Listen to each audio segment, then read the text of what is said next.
Please welcome Amber to the stage.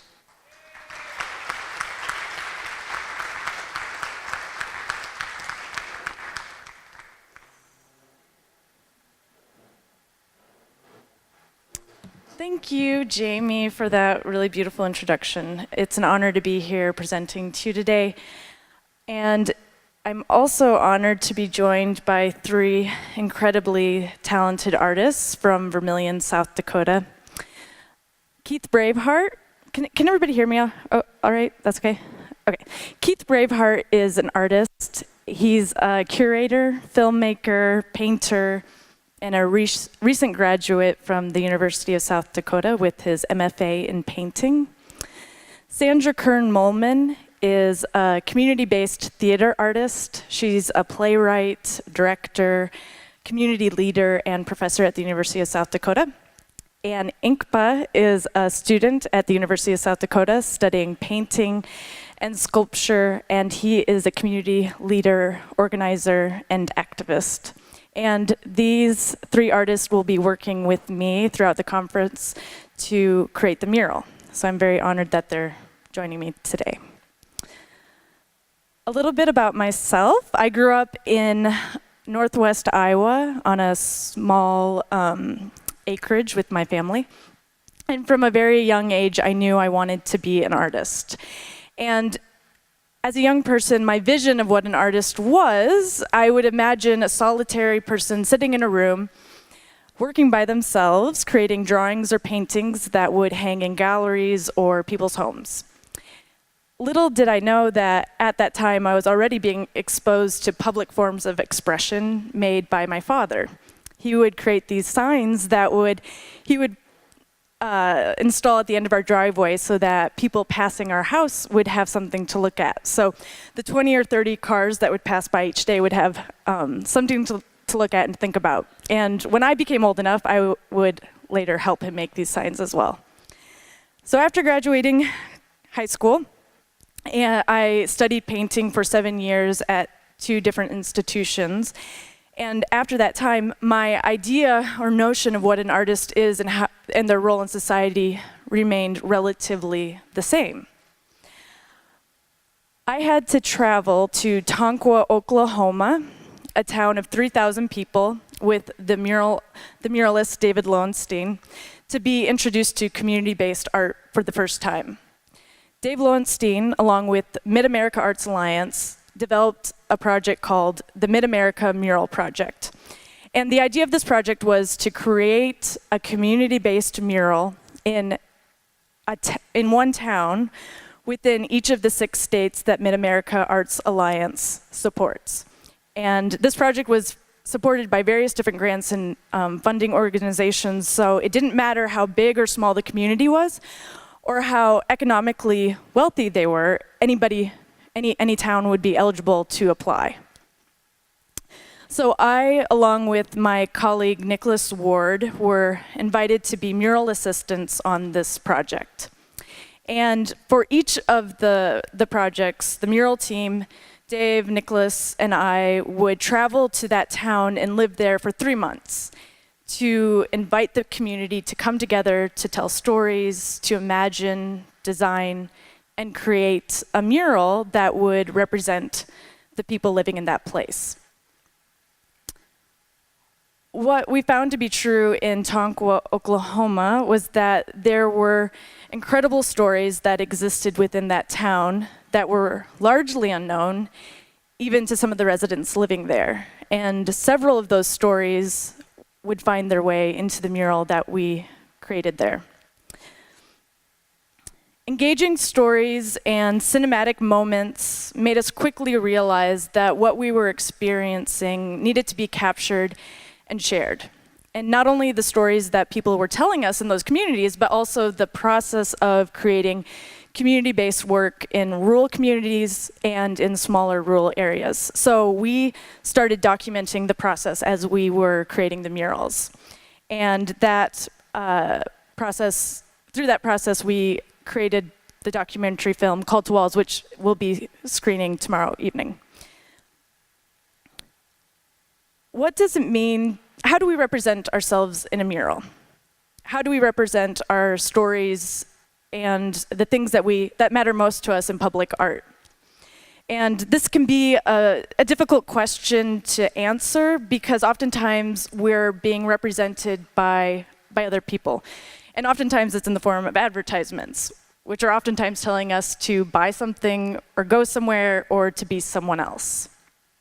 So I asked the question, what would our communities look like if if our public spaces were filled with images that represented the stories that mattered most to us? And were reflecting back to us the experiences that we cherish the most. So tomorrow night we'll be playing the film, but right now we will take a peek at the trailer.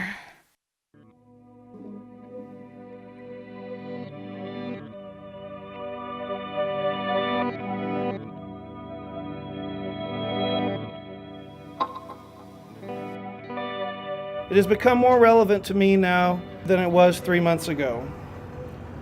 The highest, most logical, purest, and most powerful type of painting is mural painting. It is also the most disinterested, as it cannot be converted into an object of personal gain, nor can it be concealed for the benefit of a few privileged people. It is for the people, it is for everybody.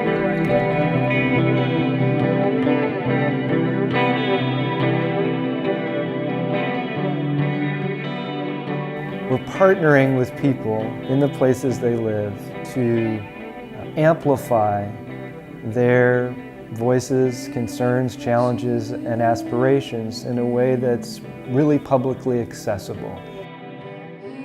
Sometimes you can look into a painting and you don't have to have a lot of detail, but you see what it's all about. Looking and seeing is two different things. When I think of what we need to bring about the transformation that we want to see in the world, to a social order of justice infused with love, these three questions keep occurring to me. Who are we as a people? What do we stand for? How do we want to be remembered? I was bruised and I was broken. Sometimes that's what you need. To see that all of us in silence bear the burden that we feel. And the more hands that we lay with, the lighter it will breathe. But so many of us wait for someone else to take the lead. So many of us wait for someone else to take the lead. That's why I'm walking. If anything, I think it told us that we could begin something that we hadn't ever done that involved many, many people in the community, and we could make it happen. We could complete it. We can never regain all that we have lost. Comes at quite a cost. This price we have is fixed, but we'll conquer this pain mile by bloody mile. You make culture by your actions, your choices, your words, your relationships, including your creative acts. And that everything that's been created has been imagined first, and you can be one of those imaginers who makes things happen, who makes the world.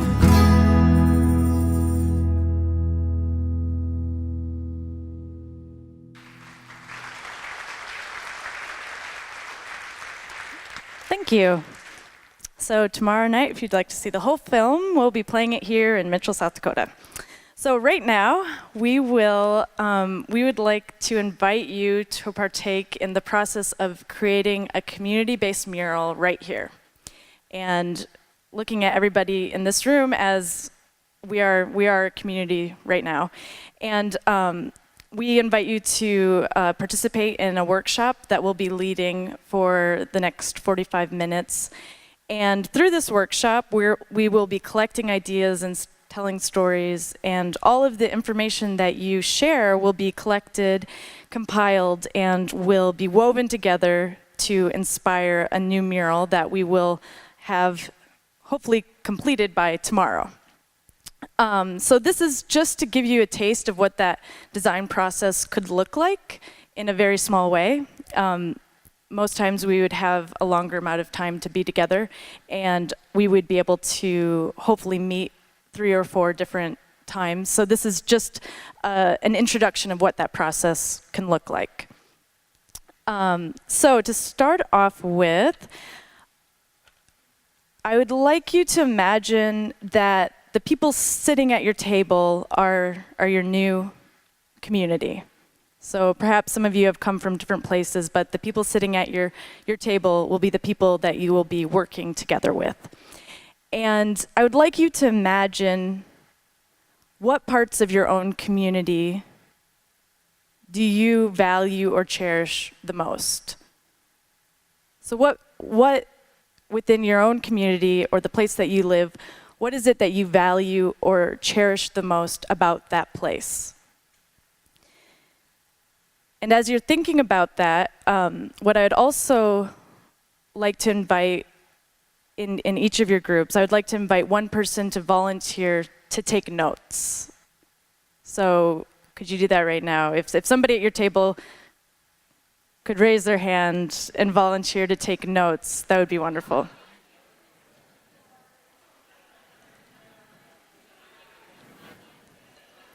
Okay, so before you start talking, okay, so what we're gonna do is, what I would like each person to do is to say one word, 1 or 2 words, that represent or reflect that thing that you cherish or value the most.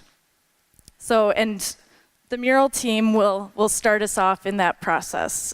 And as you go around the circle, after you go around the circle once, just keep going around the circle and keep allowing those words and ideas to flow. And then the note taker, if you could please keep notes of the document the words that are being shared, that would be helpful for us as we collect these ideas after the workshop.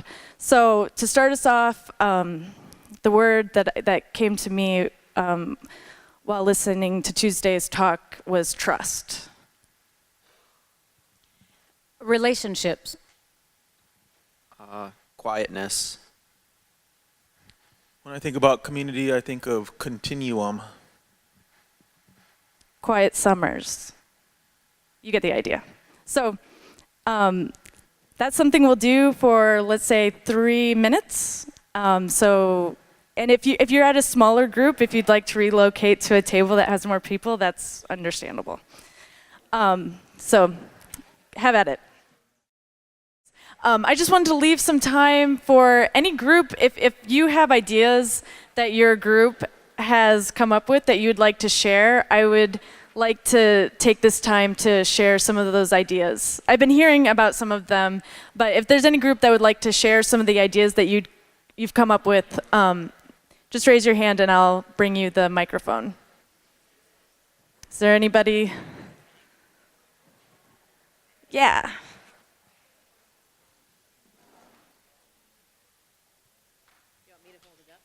Yeah, Vanna, if you will. So what we've created from our discussion is an actual arbor or a pergola, if you will, that has a sculpture in the middle of it that is came out of our discussions about space and having a place to be and having nose-to-nose communication. So in the middle of that space is our sculpture, and so what we thought about going home was to design a space where people felt comfortable sitting and talking. It provided them shade where they could go and tell their stories, because that's what came out of our discussion. Oh, okay, and the weaving of the past and the present is all about the lattice work going up the side of the structure. And we had a great artist, John. Thank you for sharing. Is there anybody else who would like to share an idea or some ideas that came to them? Yeah. So we're going to go down the rabbit hole a little bit. So we got talking about cycles and paths and how they collide in order to engage in change. And one thing we just mentioned a little bit is some great change does come from chaos. and these different cycles meeting one another in that perfect spot. So the idea is that these different cycles go off and come back together, and they're their own like engagement, comfort, basically things that we wanted to define and what makes rural special. The actual drawing is, it's okay. But the concept is just, I don't know, what would you say? Embrace the chaos? I don't know. Yeah. Yeah. Okay. Awesome, thank you. Are there any other groups that would like to share? Yeah.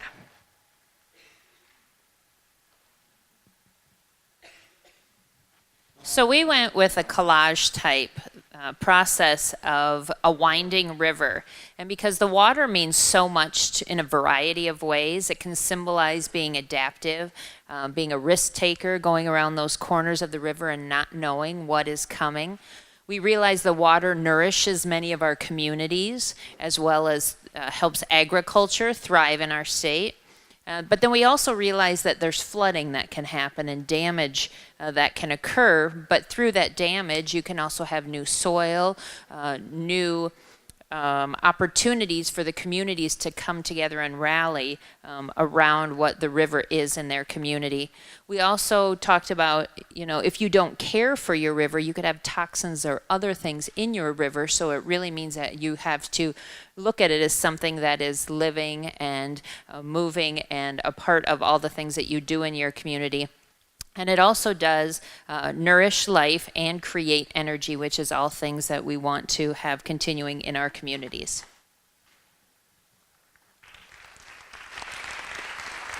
Thank you.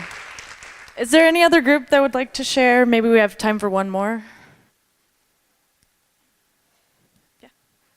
Or two more? We have two.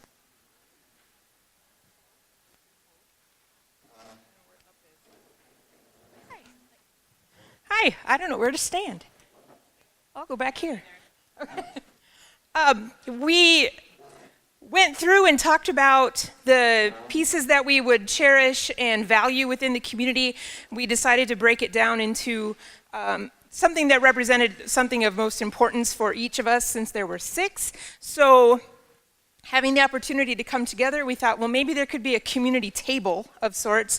And as we went through the themes, we had culture, sense of service, the bees and kind of the repopulating and the importance of the friction element, kind of that you can't have everything go perfectly all the time. There has to be a little motivation to do something somewhere.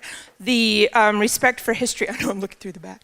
The milk, the nurturing and survival, the thriving of a community. So we thought if this was a real place, it could sit outside as a community gathering table under a shady space with a Stonehenge of trees planted around the outside, and with a community art element to do a table-laden mural of sorts with a mosaic kind of theme to reflect those values.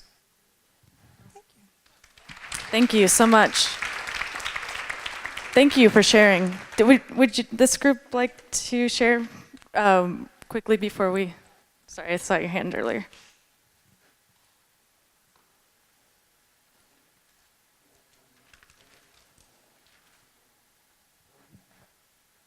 Okay, so ours is creating a space where everybody's individual, i.e. stars, ideas can come together as one big collective vision. So kind of holding the space for that.